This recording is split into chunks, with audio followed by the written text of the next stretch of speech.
So, while we wait for Sanjay, let me walk you through the nice Arohana and just a minute. Yeah.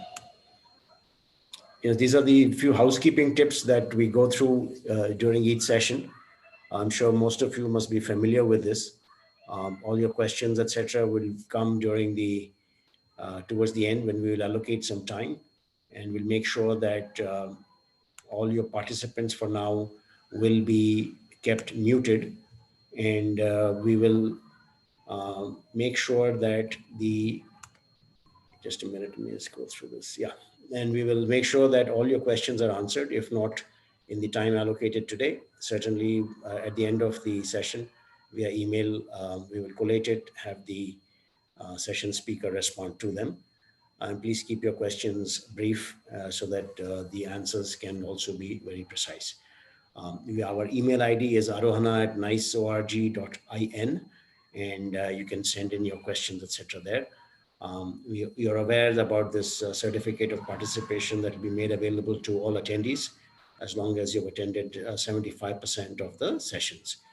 Facebook will also be streaming live the sessions that Arohana conducts, available at facebook.com/niceorg.in. We also have a LinkedIn group. We'd encourage you to please join. The LinkedIn URL is mentioned here on the site, on the screen. So you can please note it down and kindly join it. It will be helpful because we'll be posting all updates and provide information on upcoming sessions, etc.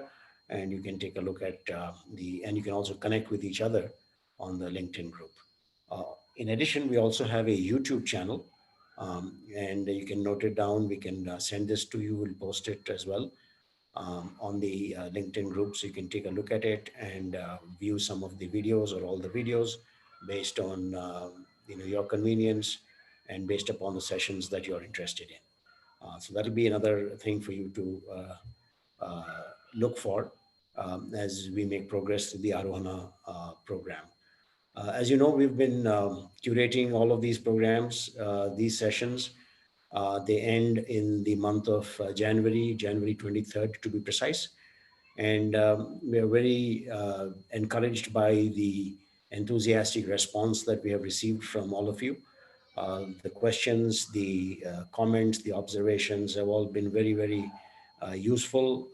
They have helped us also figure out what we need to do to improve and how to stay engaged, because this is a brand new category, a brand new area in India, and we are all pioneers in that sense. So all of you are contributing towards a movement for NICE, which is a not-for-profit organization, to build an entire ecosystem of cultural entrepreneurs. And we will be all working together to make this happen. Our job is to provide all the necessary guide rails so that all the entrepreneurs and other interested people can really take advantage of what's on offer and go and build successful businesses. So that's a bit about NICE and the housekeeping tips. This is our speaker for today, Sanjay Singhal. He will be joining very, very soon. And, as I said, he's been caught in this urgent overseas call, and as a senior executive at one of India's largest corporations. He is naturally, been called upon from time to time to undertake things. So he's apologized to all of us. We are sorry too for the delay. But now the good news is that Sanjay Singhal has joined us. And we're very, very glad to welcome Sanjay. Good afternoon. I'm so sorry, Mr. Sanjay, Mr. Anandram, that I got a bit delayed. No problem. We thank you. We appreciate, you're making the time for this. And like I was saying, it's quite expected that there would be these last minute kinds of urgent calls on your time. We understand that. Thank you very much. And very quick introduction, Sanjay Singhal is the Chief Operating Officer for Dairy and Beverages at ITC Limited, one of India's largest corporations. Brings over 25 years of experience with enormous on-the-ground strategic as well as operational experience with not just ITC, also earlier with Dabur. So we will be getting the benefit of his insights on the entire food and beverages category that NICE is also focused on. And we will also, I'll take a little bit of time and also mention to all of you that NICE Arohana will also launch a business plan competition in the month of January. Watch out for the announcement. Stay tuned on LinkedIn, as well as on all our communications on social media. And we'll announce this early January. It'll take place from January and in February. So we'd like to see all of you participate very, very enthusiastically. So that's about what we have by way of announcements before we launch into the session with Sanjay on this evening's edition of Conversation with Sanjay Singhal on the food and beverages category for NICE. So with that, I warmly welcome Sanjay once again to this. Thanks. Sanjay, you've got enormous experience working in this category earlier with Dabur and now here with ITC in dairy and beverages. And there you're also looking at health and foods. Can you very quickly, for the participants, many of them who are very keenly looking at this category, how would you overall characterize the food and beverages landscape in India? And how have you seen it evolve from the time, let's say 5-7 years ago at Dabur to now at ITC? Okay, so good afternoon to everyone. And firstly, again, my apologies. There's a meeting I could not get out of. And also my thanks to NICE. I think it's a very, I'm sorry to use the word nice again, but it's a very nice initiative that has been taken. And I think that, so basically to come to your point, obviously, I think that it is not hidden from any one of us as consumers or manufacturers or your people who are listening to this or seeing this, that the packaged food industry in India has just exploded. It has grown immensely. It has grown immensely in terms of scale, in terms of every category is growing. It has grown immensely in terms of diversity of product categories. It has grown immensely in terms of the offerings which are available in each product category, be it a beverage category or be it a food category. Now, just think about it as consumers, when you used to walk into a big bazaar, let's say 5 years back, how much space was devoted as a percentage of the big bazaar store to foods, packaged foods? That percentage has gone up dramatically in the last 4 to 5 years, which just shows that as the urban population, rural and urban, is adopting packaged foods versus loose food products. This entire space is growing, and that is all around us, for example. So that is one part to it, that there is a huge growth which one is seeing. Of course, I will not talk a lot about the current COVID scenario, because obviously the COVID scenario has led to even more growth in a lot of food consumption, packaged food consumption, because people are trusting packaged food rather than loose food products in every category that one can talk about. So I would say there are huge opportunities also for the single reason that we are blessed to be living in a country which is the largest, manufacturer of many food products from the agri-economic perspective. So be it our wheat, be it rice, be it pulses, be it horticulture, we are the second largest horticulture manufacturer, be it dairy, we are a land of abundance. Our problem is that food processing, and I'll build on this, food processing in India is only 7 to 8% of the total agricultural produce that we have. We only process 7 to 8. That is like half or less than, even less, I would say, to our neighbors, Southeast Asia. And I'm not even talking about the Western countries, where the ratio goes to 30 to 40%. So that shows that the game has not really started. And again, for the entrepreneurs in this group, obviously we are all aware of the huge, push which our Prime Minister, Mr. Modi, has done through the Atmanirbhar Bharat schemes to really, enable, incentivize, and encourage entrepreneurs to enter this food processing category through various initiatives, be it the recently announced PLI scheme, be it the cold store scheme, be it the back-end farming schemes, etc., etc. So I think the government also understands that if India has to rise up, if you have to raise the income level, social well-being, economic well-being, from the back end of our farmers and the front end of our consumers and the health and nutrition, we have to really grow the food processing sector. Because if you look at the capital efficiency, if you look at a simple ratio, the employment creation opportunity as a ratio of the capital employed, there is no other sector by far as compared to food processing, which gives you as many jobs per crore of capex or capital employed in this country.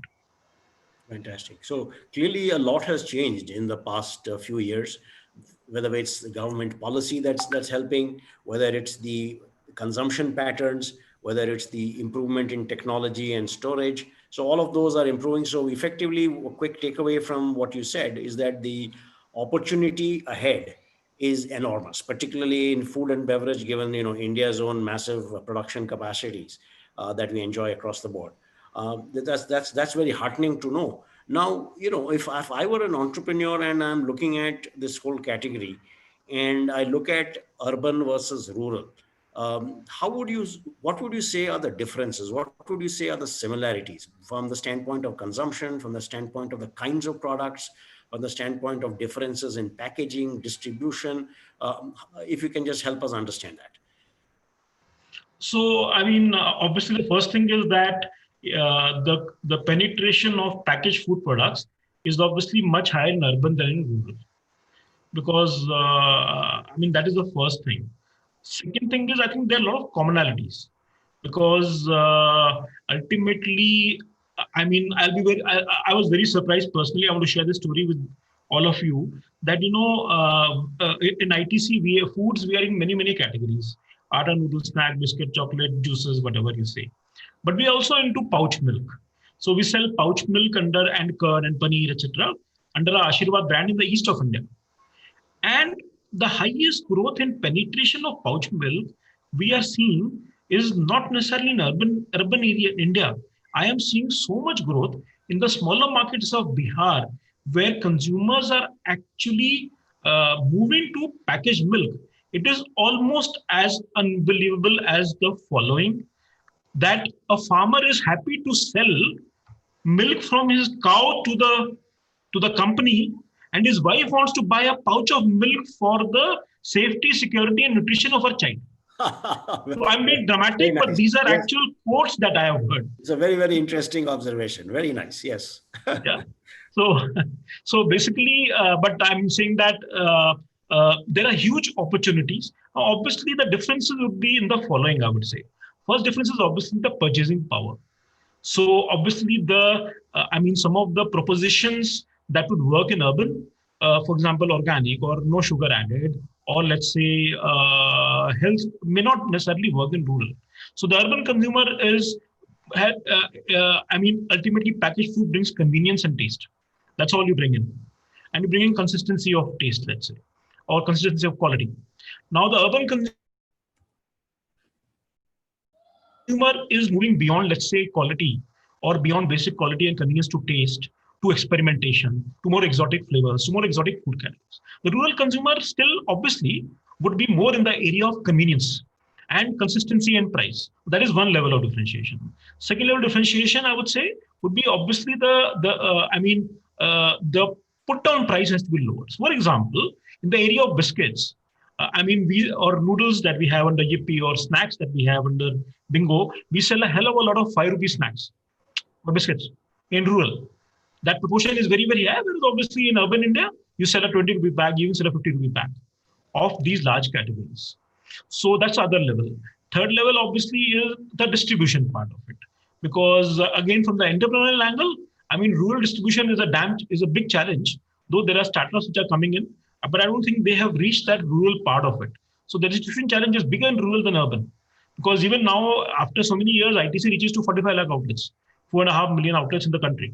And the opportunity is 7 million outlets, or maybe 7.5 now in the last few years. So there are commonalities, there are differences, but I think that as any manufacturer, as brand owners, as business owners, I think that the magic is in finding the commonalities, because there are more commonalities because businesses requirements of customers are more common than differentiated.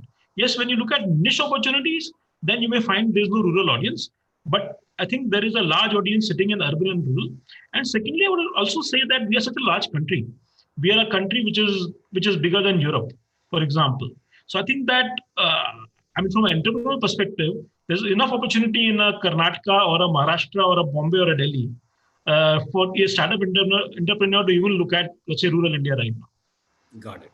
So that was a very interesting point you made, about this milk from the the farmer's home itself, as well as I think the point about the 7.5 lakh, let's say, points of sale or outlets, and it takes a lot to actually go and penetrate all of that, and the market and the growth rates are also improving. So clearly, the opportunity landscape by way of distribution, packaging, will also change. The point you made about the 5 rupees versus the 10, 15, 50 rupees, etc., that's a point I think entrepreneurs need to keep in mind, that given the affordability in the rural areas, the product needs to be appropriately calibrated, packaged, etc. Let me just take you back a little bit, Sanjay, to your stint at Dabur, where there were two interesting products I believe you were involved with. One is, of course, Hajmola, the other was Dabur Honey, and so on. Um, how do you see products like that, which are not really mainstream but are kind of niche products but growing and interesting? How would you look at products like that, meaning that there is a certain Indianness to them? They may even be something of medicinal value and some heritage value. How would you look at products like that, and what would your own perspective as well as suggestions be for entrepreneurs in those categories or those kinds of products? Sure. So I think that's a good one, because if you look at a company like Dabur, I mean, that company excels is an entrepreneurial company. Ultimately, it was Right. born out of Dr. Berman Right. starting an entrepreneurial journey many, many years back in Calcutta. Right. And it's a company which really has entrepreneurial ability at the core of its heart. And Right. let me explain to you what I mean by that. I mean, and maybe that is one way entrepreneurs should look at it. So Mhm. Dabur as a company, and I mean, first I will talk about the larger portfolio of Dabur. Sure. I mean, if you look at the foods portfolio of Dabur, look at the healthcare portfolio of Dabur, or you look at the personal care portfolio of Dabur. What are Right. Dabur's big brands? Dabur Amla, hair oil. That's a 1,000 crore brand or 1,500 crore brand now. You look at Dabur Vatika, it's a 300 crore brand. Look at Dabur Honey, it's a 600, 700 crore brand. You look at Chyawanprash, it's a 400 crore brand. I mean, you look at Hajmola, it must be 300, 400, whatever, more than that, at consumer value, 500. So the point I'm trying to make is that Dabur excels as an entrepreneurial company, which is why it is one of the most profitable companies in the country, because it has realized that it doesn't make sense to enter categories where there are large, big pocketed players like, let's say, a Unilever or maybe even ITC or whatever, who are there. So Right. it plays in profitable in niches. Number two, Dabur, be it in Hajmola or honey, or in Chyawanprash or Amla, even while it is a niche, or even a toothpaste, Dabur Red toothpaste is one of the largest toothpaste in the country. It's bigger than any of the Unilever toothpaste in the country. It always is the most premium player. So Dabur toothpaste is the most premium toothpaste. Dabur Chyawanprash is the most premium Chyawanprash. Dabur hair oil is the most premium hair oil. So, because it is playing a niche basis inside Indian, as you mentioned, it is able to also command a premium and have a loyal following. So, the business model is crafted in a manner where I marry my Ayurvedic natural heritage, I marry my brand name, I marry my understanding of sourcing of the Ayurvedic herbs, etc., etc., and I marry that with a niche play so that I don't have to go and necessarily fight with the big daddies in a big category like shampoo. Now, Dabur is not very big in shampoos. It's not very big in, let's say, potato chips, because it knows that when you go there, you will ultimately have to burn a lot of money and fight against the global biggies. Right. Right. So that is a very, very interesting thing that I think the entrepreneur should look at. Now, going back to your point on Hajmola, it is very, very interesting. I mean, I don't know if you know, but Hajmola used to sell 4 years back 1 crore tablets per day. My God. Okay, now the value is very small. It's a packet of 4 tablets for 1 rupee. Huh. So you can multiply and you see the value will be a few 200, 300 crores only. So, I mean, that is the penetration of that brand Right. across the urban and rural India. It is available in every pawn shop in the country, for example. Yes. And what I want to talk about is that how brands and businesses can move from that medicinal thing. Because ultimately, the heart of it, this thing is a digestive tablet.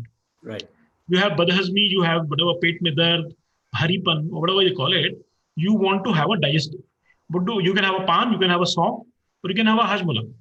Right. But the good thing is that the brand, this brand was stagnant till I think the 80s or 90s. Till some smart marketing guy said that why are we only distributing, marketing it as a problem solution product for pet dard?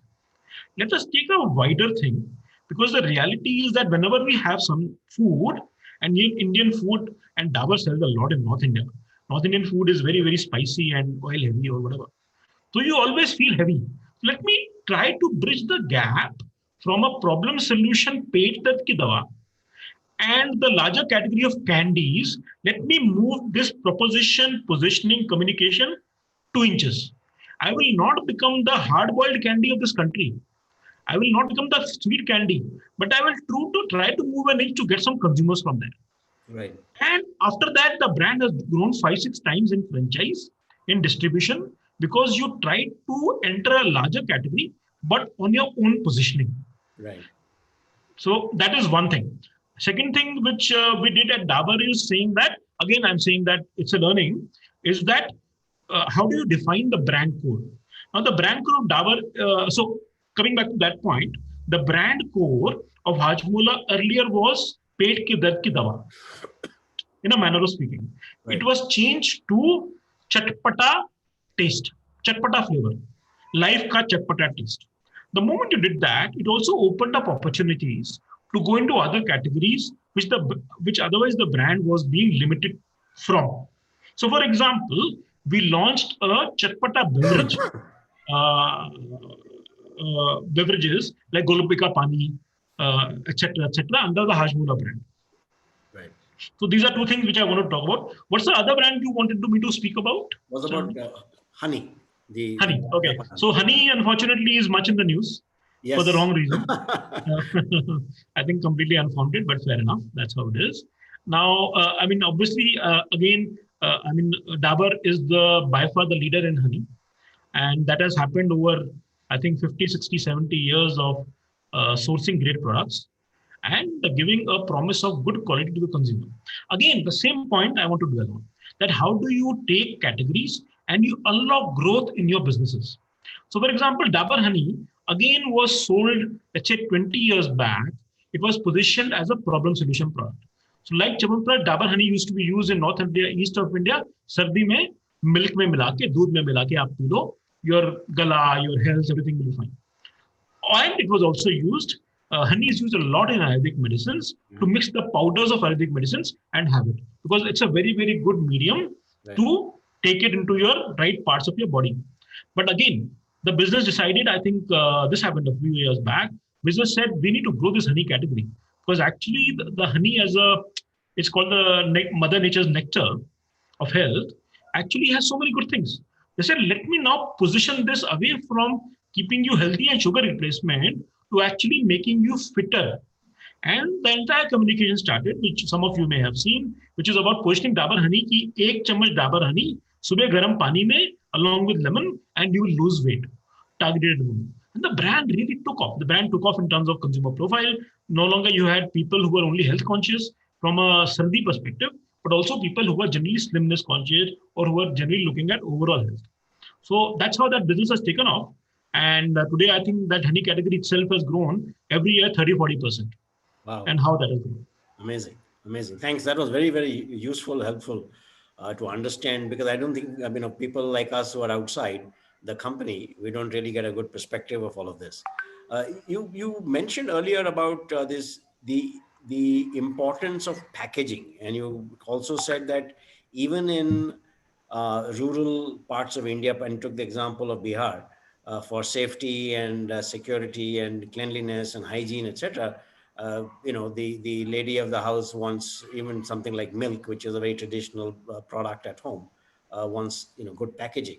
How important is product packaging in the business? And therefore, for entrepreneurs, when they're building something, making something, how should they think of packaging? Should you first think of the packaging and then work backwards, because the product, let's say the viscosity, density, weight, the formulation, etc., may be impacted, etc., based on how you want to package and sell it. So what are your thoughts on that and advice? Sure. I mean, I would go a step back. I Hmm. would say that you should first think about your business model Right. and then think about everything else. So I'll Hmm. give you an example. I mean, a lot of, I think you are in Bangalore, I'm in Bangalore.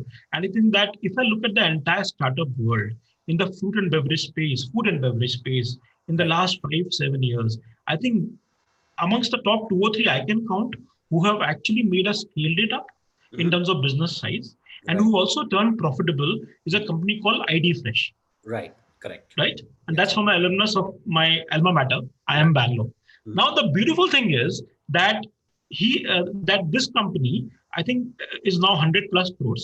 I think easily they did it last year, and Right. it's also turned profitable, which I don't think many such people have. And Right. the beauty of the entire thing is that they have not only crafted the packaging or the product, which is idli dosa batter or whatever, they have crafted the entire supply chain, Hmm. and they have created so many vectors in their supply chain or in their value chain that is actually making them unassailable or Hmm. uncopyable Hmm. by any other player.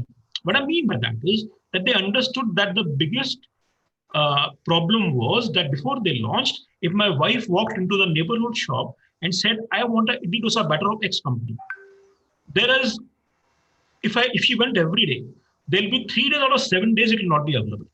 Right. The reason is because this thing requires a cold chain. That company was servicing it weekly. Hmm. And the retailer new कि अगर हफ्ते में नहीं बिका तो मेरे को उसको फेंकना पड़ेगा या कंपनी वाला वापस नहीं लेगा. Right. So the design of the business model or the idea started by saying that I will service an outlet. I will service, let's say, 10,000 outlets in Bangalore or 2,000 outlets. I will service them every day. Hmm. So that when the consumer wants to taste idli, he will get my ID fresh idli. And then started saying that I have an option to make packaging. The point I'm trying to drive is that ultimately a profitable business model comes in for an entrepreneur when you think through the everything, packaging material, etc., and the supply chain and how these are going to be differentiators for a profitable journey. Right. Now, coming back to the point on packaging, obviously, product packaging plays a very important role. I mean, the reason packaging exists in food products is not only as the means of transportation or as a means of, let's say, visibility or to attract the consumer, to give information to the consumer, it has a very important role in terms of the shelf life extension. You want to give a 2 day shelf life or 6 month shelf life, packaging plays a very critical role in the entire thing because obviously the moment you make any food product, be it a juice or atta, the moment you leave it open, it starts degrading. So Correct. the role of packaging is to really stop the degradation from the moment you start packaging the product into the into the into the pack. So it Right. plays an important role, and obviously, I think that you have to think through the packaging and the product together. They Understood. can't be separated. So what you're saying is think about your business model and what problem you're trying to solve, and then the packaging base kind of integral to the entire value chain that gets Yeah, crafted. yeah. Excellent. You are the chief operating officer responsible for dairy and beverages. And as you mentioned earlier, India is the largest producer of milk, for example. Yet we just have one Amul on one side, which is like a giant Indian player, but we are not really a player downstream, right? And when you take the from milk, there are n number of derivative products that get made worldwide. We don't seem to be players there. What are the challenges, and B, what are the opportunities? Let's say tomorrow we've got a bunch of people wanting to do stuff using the milk, for example, Indian mithai, right? What's the opportunity? How do you think about it? How do you see it? So as you said, obviously India is the largest dairy grower in the world, and I think we should all be very proud as Indians that Amul is today the eighth largest dairy company in the country. So actually, Amul has In gone the and world, you mean? become, sorry, in the world, yeah, Eighth largest in the world. Yes, yes, right. eighth in the world, and so I think it should be a matter of great pride that There is no company. Otherwise, if I look at any other company in India, in the consumer space, nobody has gone and become that big. Right. Yes, we are very big in IT, we are very big in telecom, etc., but nowhere have we reached that.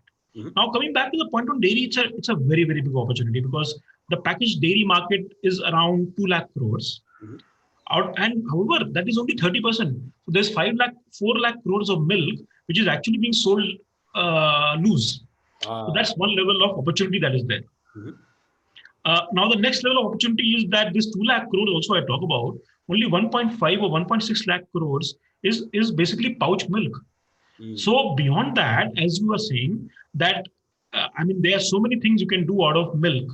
There are the obvious ones like curd, paneer, lassi, ghee, milkshakes, powders, etc., etc. And there are some new ones like you spoke about yogurts. Then you were speaking about mithai. Yes. So there are many, many more. There are Indian desserts which are there. There are large opportunities. The challenge is 2 or 3, 4. The first challenge is that the player you talked about is a very smart player. So, dairy is an industry which is dominated by cooperatives. Number 2, dairy is an industry which is unlike any other personal care or any other food category that you can operate in. What do I mean by that? Dairy is the only industry where the raw material comes in every day. There is no organized market, mandi of milk. So you need to go, like we do, and buy milk day in and day out, every day, from 8,000-10,000 farmers to even create a 200 crore business.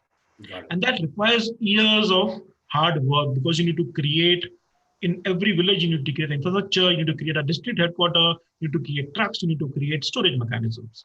Because of the sheer unorganized nature of Indian dairy, unlike China or Australia or New Zealand or US, that we all heard about. Right. Which is why people who are successful, like Amul or the South, you have so many great dairies. Right. Milky Mist is one good company. You have Hudson. They've all spent 20 years creating a very solid back-end chain of milk procurement so that they get milk and they're able to give good quality products to the consumers. Right. Now, that is a critical factor. Number 2, you have to keep in mind that dairy is a very, very low margin category. Okay. It's a scale category. Dairy is adding, the milk, pouch milk itself is adding 20,000 crores of market size every year. That is equal to the market size of biscuits, not biscuits, but snacks, for example, or much more than noodles. It's a very large category. So this is a scale game rather than a margin game. You will never get a 40-50% margin, gross margin in a dairy product. You will get scale. And that is how it has to be looked. Now, coming back to the point on entrepreneurs, I think that a lot of entrepreneurs, I think we live in Bangalore, have excelled and created niches, for example, in newfound milk itself, for example.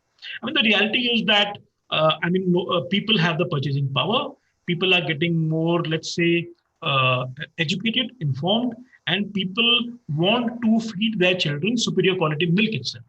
So I'm sure there are at least 200 entrepreneurs in Bangalore and more in Delhi and Bombay who are selling milk in superior packaging, organic milk, A+ milk, etc., etc. And that's an opportunity entrepreneurs have taken. Country Delight is one example, for example, in Delhi, who have done that. It's also available in Bangalore. Coming back to your point on mithai, for example, I think there's a huge opportunity because just like in India, I think the taste profile changes every few kilometers. Even the way milk products are consumed are very, very different. So, example, there are local dairy drinks in TN. There's a local dairy drink or dairy mithai in South, in every city, in every state. There's a brand of ghee in every city in TN, for example. I was surprised to see that, which does very well because people want that uniqueness. So I think there's an opportunity really, especially in the post-COVID world, because I honestly can't think of a normal consumer like you or me going and buying a loose sweet anymore. Yeah. I don't think we'll do that. Yes. So I think there's an opportunity to actually create a very interesting portfolio of products which are value-added desserts, dairy-based desserts. However, of course, it requires excellent product understanding and it will require a distribution channel. And there are players doing it. Haldiram is doing it, for example, or MTR is doing it to some extent. The question there becomes, if you study that category, is that the shelf life is very, very slow, very, very low. So the only product which can last for more than 15 to 20 days or 30 days is basically your packaged, let's say, rasagulla. Beyond that, everything, all these Bengali mithais or milk-based mithais, they expire in 3 days. So how do you do a FMCG business out of that? Got it. Very interesting points. Very interesting. That is the one is the shelf life that matters a lot, and of course, they talked about it being a scale business, low margin, but need the right kind of packaging, excellent understanding of the product as well. Uh, uh, Sanjay, now coming to the issue of the category at a sort of macro level, what would you say are the critical success factors for somebody who wants to either get into this, or somebody who's already in this category and wants to grow? What would be the critical success factors? So, see, I mean, honestly speaking, the great news is that in today's India, getting into for an entrepreneur to get into food category is not much of a challenge, because the entry barriers that used to exist 20, even 15 years back or 10 years back have gone down by a dimension and not by a percentage.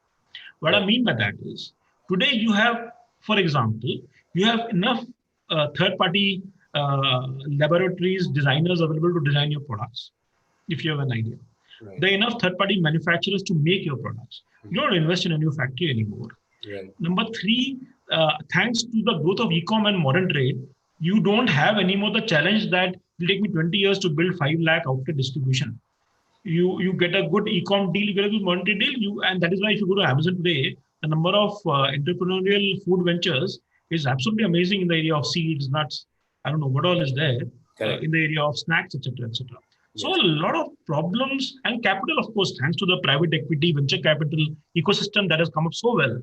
I mean, that has gone away. So capital is no longer a problem to a large extent. Distribution is not a problem. Product design is not a problem. You need that idea. But I think more than anything else, what you need is an idea which can scale up. Because as you must be also seeing, and I know that you operate, I have no idea about venture capital. I am an employee of a company, but I know that you interact with so many entrepreneurs. Yes. And I'm sure you'll agree that in the area of food and beverage, the problem is not reaching 5 crore business or 2 crore business. Problem is how do you scale it up there? And that is where I don't find many companies scaling up, because it's easy to get funding basis a niche idea. But in food, we have found that unless you are at the center of the plate, of the thali, so as to speak, you will not get reasonable scale. Got it. Because of organic dal will be organic dal, or an organic yogurt will be organic yogurt till at least will be a niche for at least 4-5 years, I can think of. Got So it. how do you hit upon that center of plate idea, which still is unique and which will help you to scale up profitably? Which is why I talk about ID Fresh, because that's a center of plate idea. Correct. That company now in 12 cities and making it profitable. Fantastic. So that's a very interesting observation you made about this center of the plate as a kind of a metaphor for the kind of idea that you need to have. Or you need to have the marketing smarts to convert something that's on the edge. How do you push it into the center of the plate, right? So that it becomes something that you consume on a daily basis. It becomes a critical, important food item that you have on a regular basis. That's a very interesting way to think about it. So thanks for that observation.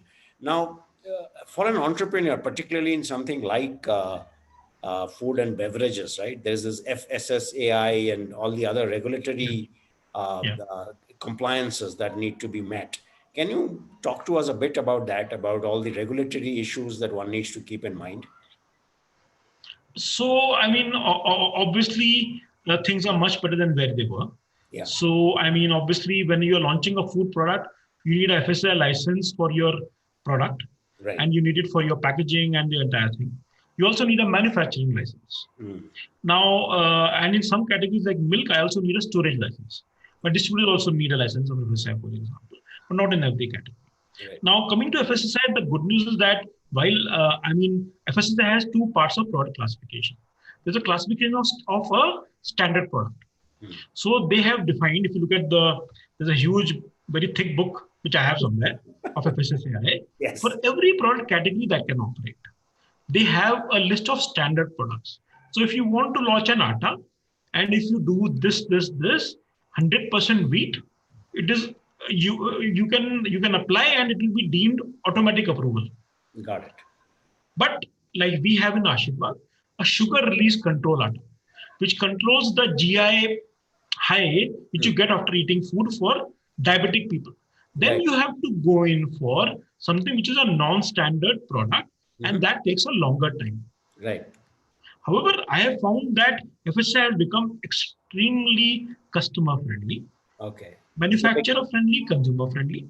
Just last month, anybody can go to the website of FSI. They have launched an online portal for even applying. And they are saying that if you apply for a product approval, if in 30 days we don't raise a query, within 60 days you assume it's a deemed approval, go ahead and launch the product. That's incredible. I mean, huge change. Yes. Also, I would say that there are more than enough consultants, Right. be it retired FSSI people or other people who actually help entrepreneurs who can help you to craft the journey. Got it. No, this is very helpful. I think it's a very interesting change that's taking place.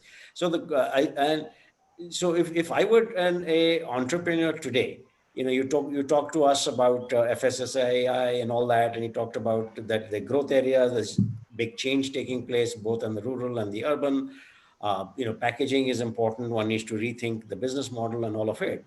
But let me kind of put you a little bit in the spot here if I were an entrepreneur, and ask you, if I were to start something today, right? What are some of the areas that you would advise? Given your experience, I came to you and I said, Sanjay, look, I'm planning to get into food and beverages. What are the interesting areas I should think of? What would you tell me? Sure. Yeah. So, I mean, Would it be obviously, juices? I Would it don't be think. dairy? Things like that.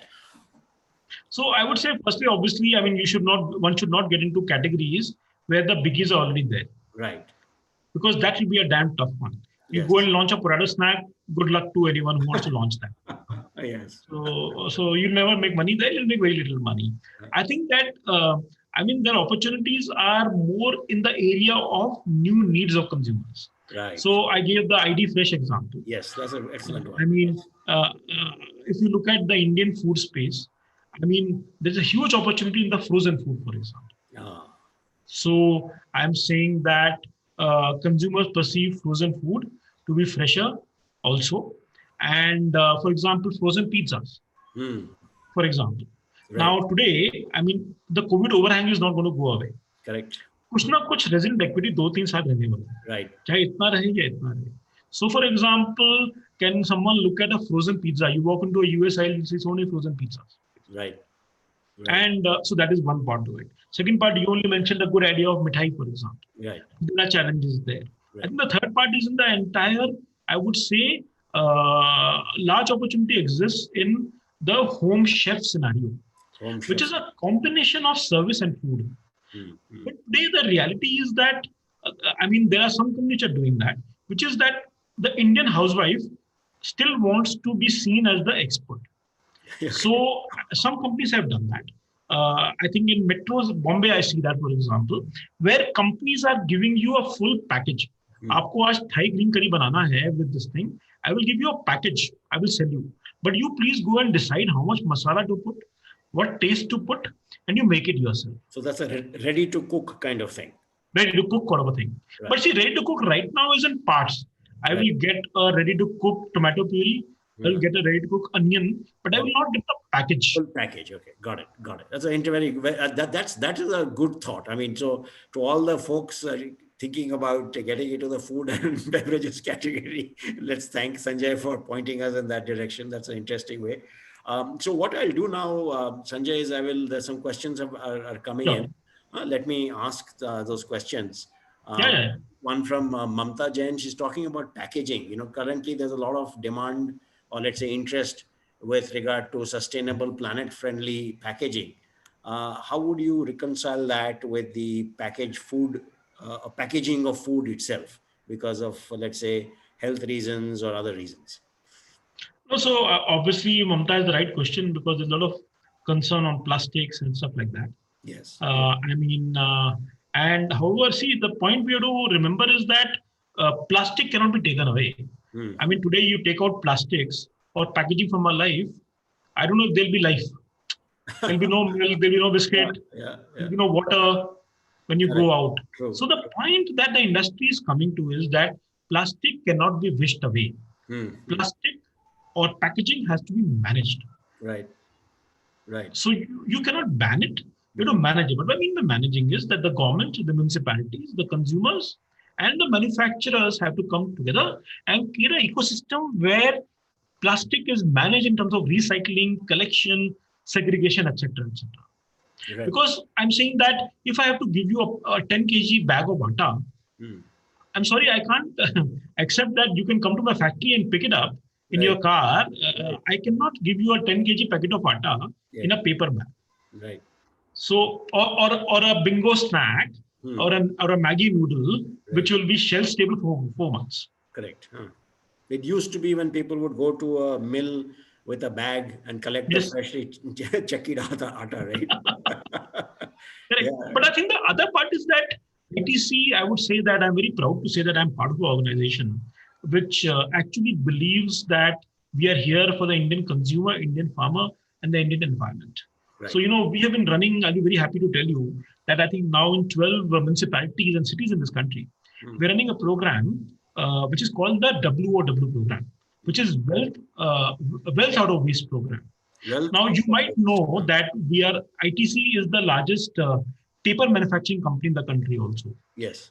So what we do is that we work with around 45,000 rag pickers. We work with entrepreneurs, Right. and we actually collect them. We help them segregate it, and stuff which cannot be recycled, it is sold to cement companies to put into their boilers, for example, or into their whatever. We recycle, we do that. So I think that like any other large organization which is responsible, we are doing that. But I think that obviously it can't be banned because you can't ban a plastic. Today, if this, let's say 1,50,000 crore market of pouch milk doesn't have the pouches, how will we Amul supply milk to the crores of consumers? Correct. Very true. I don't know.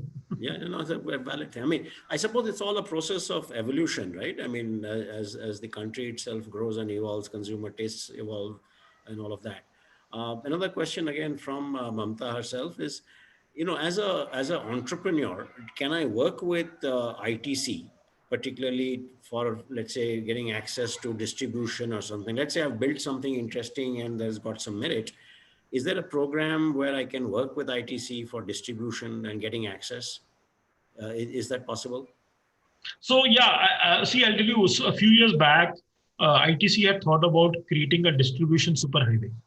And the thought was basically that we will help other companies or entrepreneurs to distribute our products. Right. But the reality is that, unfortunately or fortunately, we have gone in our FMCG business, be it in foods or personal care or machis agarbatti or stationery, we are expanding so furiously in our own product categories that our distribution system is finding it difficult to cope, because like every month this year we've added 60 new products. 60 across, I'm saying. Yeah, I mean, I'm talking about the entire FMCG business of ITC. Yes. So, I mean, unfortunately, that seems like a remote possibility because we will already have our hands full, is what I would say. However, not to discourage Mamta, I would say that the good news is that if you look at companies which are new age, I talked about Amazon.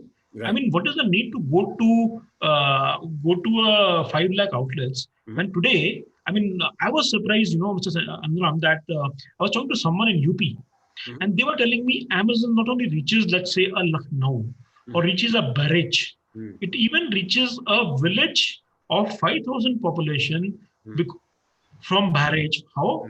There's a guy you can order. Amazon, I think today reaches to 75 to 80% of the pin codes in this country. Wow. Yeah. And how are they doing it? So, आप अगर लखनऊ में है तो कोई आके motorcycle, मतलब somebody will come and deliver. In a Barich, every week one person is going on a motorcycle delivering your package. Got it. There's no longer any need, I would say, because you have the world of e-com. Plus, you have the world of startups. Right. Udaan is there. Yes. Udaan, what is Udaan? Udaan is basically a startup, as you would know, which is basically distributing, which has created an app and a distribution mechanism in urban India, where you can go tell Udaan, it will distribute your products across every city. So it is not a proprietary thing like ITC or lever system. It's a third-party system. Understood. So you can pretty much approach that. So I think it's important, therefore, for entrepreneurs to keep your eyes and ears open. Look at all the existing platforms out there that help you get distribution.